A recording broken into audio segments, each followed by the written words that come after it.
seseorang yang diadukan atau kemudian direkayasa seolah-olah dia melakukan tindak kriminal, bukti-bukti direkayasa, saksi-saksi direkayasa, itu kita bisa pakai istilah rekayasa kriminal gitu kan. Jadi seseorang itu yang seharusnya tidak bersalah menjadi seorang bersalah.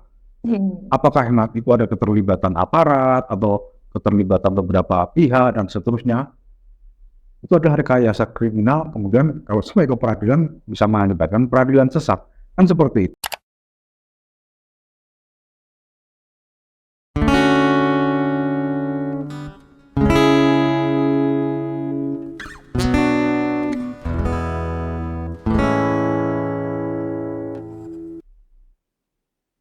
Kak, hari ini kita mau membahas tentang lanjutan dari podcast kita yang sebelumnya nih, Mas.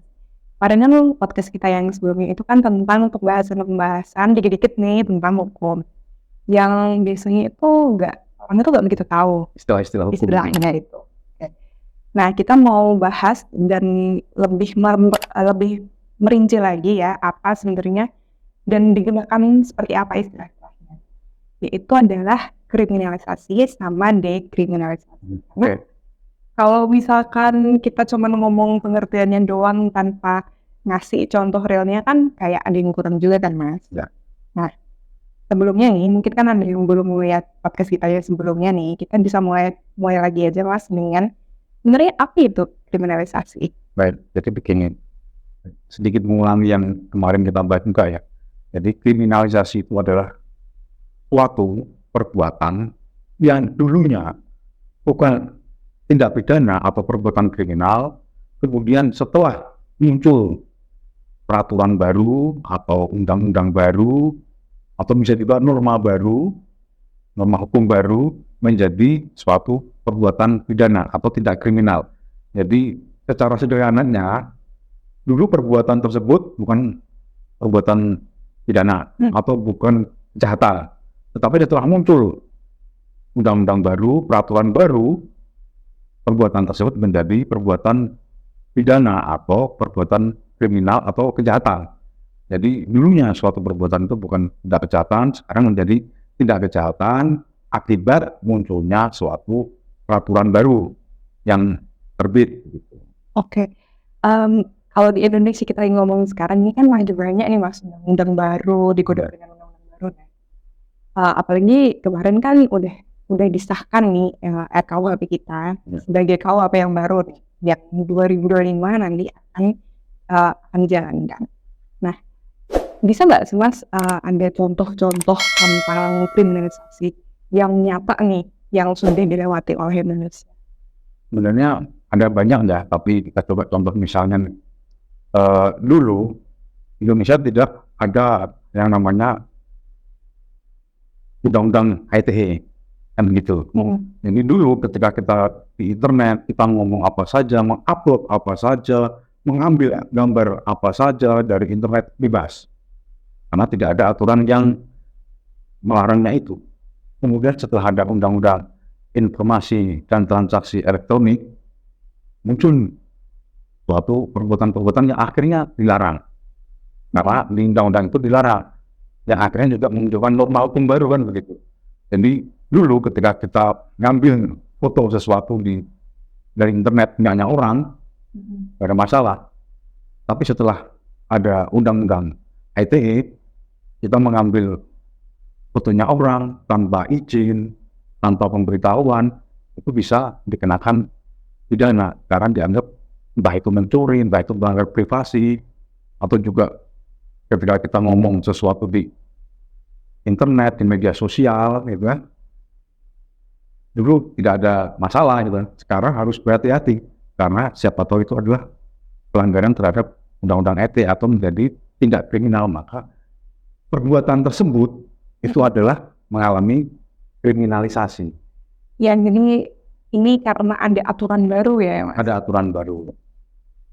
Kalau kita lagi ngomongin kriminalisasi nih, Mas, itu kan banyak banget tuh di media-media dengan tajuk yang kriminalisasi petani, kriminalisasi buruh. Nah, apakah sebenarnya makna kriminalisasi di tajuk-tajuk berita ini itu sama dengan kriminalisasi yang Mas tadi sudah sebutkan?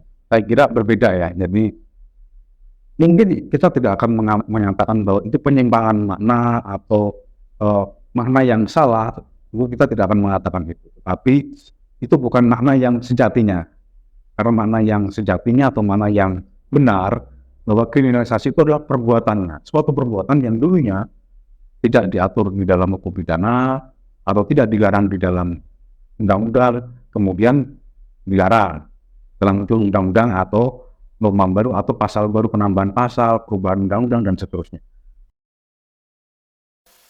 Sebelum kita lanjutkan pembahasan selanjutnya, jika Anda ingin melakukan konsultasi hukum dengan kami, bisa datang ke kantor kami atau hubungi alamat email kami.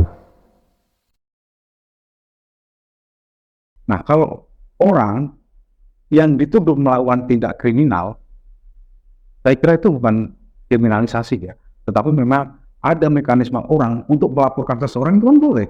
Hak setiap warga negara kalau memang merasa dirugikan, dia melaporkan atau mengadukan orang tersebut atau pihak tersebut kepada polisi misalnya dengan tuduhan tertentu. Kalau memang dia tidak terbukti, tentu dia akan dilepaskan atau dibebaskan.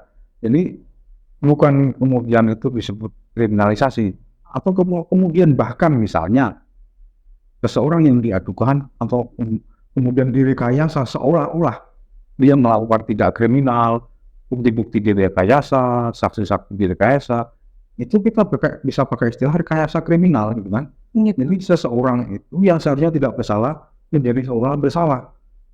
Apakah memang itu ada keterlibatan aparat atau keterlibatan beberapa pihak dan seterusnya, itu adalah rekayasa kriminal. Kemudian kalau sampai ke peradilan bisa mengakibatkan peradilan sesat, kan seperti itu.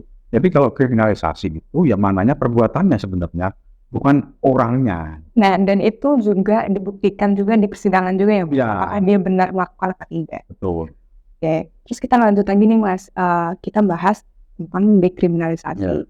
Nah, apa itu sebenarnya Mas tuh dekriminalisasi? Karena ini jarang banget nih orang dengernya kan orangnya tentang kriminalisasi. Jarang banget digunakan juga. Tuh. Padahal sudah beberapa kali terjadi di Indonesia. Terjadi dekriminalisasi. Ini dekriminalisasi itu adalah kebalikan dari kriminalisasi. Kalau kriminalisasi itu adalah dulu perbuatan tersebut tidak dilarang atau bukan tindak pidana, setelah muncul undang-undang baru atau pasal baru menjadi tindak pidana atau tindak kriminal. Kalau dekriminalisasi, dulunya suatu perbuatan itu adalah perbuatan dilarang oleh undang-undang, perbuatan yang dianggap kejahatan oleh undang-undang. Kemudian setelah muncul undang-undang baru atau norma baru atau penambahan pasal baru, pengurangan pasal baru dan seterusnya, itu bisa menjadi bukan tindak pidana lagi. Yang dulunya suatu hal yang dilarang, kemudian sekarang menjadi boleh saja begitu. Nih kalau kita ngelihat maknanya dekriminalisasi itu kan sesuatu yang dulunya pidana lalu menjadi tidak pidana kan. Ini kan ada sulit terjadi ya Mas. Nah, ada nggak sih Mas contohnya atau tadi kan Mas Karo sudah menyebutkan bahwa Indonesia sudah mengalami itu. Nah, apa contoh-contoh apa sih Pak tindakan-tindakan ini menjadi dekriminalisasi? Jadi kalau kita ingat ketika zaman Orde Baru, dulu itu ada namanya peraturan subversif ya, atau undang-undang subversif atau apa itu. Nah, karena kemudian setelah reformasi, Orde Baru tumbang, kemudian dianggap undang-undang itu tidak demokratis. Undang-undang itu melanggar hak asasi manusia. Karena terlihat begitu otoriter, begitu totaliter pemerintahan pada saat itu. Karena di dalam undang-undang itu pada pokoknya bahwa orang tidak boleh mengkritik pemerintah. Orang tidak boleh mengkritik presiden. Nah, setelah reformasi, dihapuskanlah peraturan tentang subversif ini.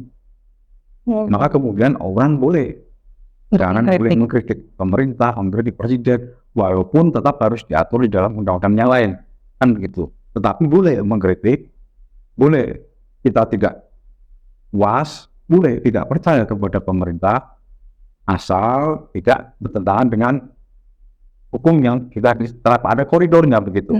Tetapi setidak-tidaknya sekarang boleh. Kalau dulu kita mengkritik pemerintah karena multitafsir itu di peraturannya itu. Jadi ketika mengkritik pemerintah dan dianggap dulu istilahnya pemerintah pada saat itu sering menggunakan istilah merongrong kewibawaan negara. Jadi ketika kritik itu dianggap merongrong kewibawaan negara, maka dia subversif. Terjadi ini ya Mas, analogi ya? Penafsiran. Jadi kalau kemudian pemerintah menganggap ini merongrong kewibawaan negara, membuat instabilitas, membuat negara tidak tertib, maka orang ini bisa dituduh subversif dan bisa dipidana, dipenjara. Nah sekarang sudah tidak ada lagi. Orang boleh mengkritik, orang boleh tidak percaya. Dulu pernah ada di masyarakat itu masih tidak percaya atau mengkritik pemerintah, presiden dan seterusnya. Tidak ada masalah selama tidak merugikan kepentingan orang lain, merusak dan seterusnya. Saya kira ini jelas ya. Iya ini jelas banget sih Mas, masalah yang Mas Kahar sebutkan itu udah jelas-jelasnya dan seterang-terangnya. Saya harap ini sangat membantu ya orang untuk bisa membedain di mana kriminalisasi sama Karena dekriminalisasi. penggunaan istilah ini penting agar tidak terjadi salah penafsiran, Betul. salah paham. Betul.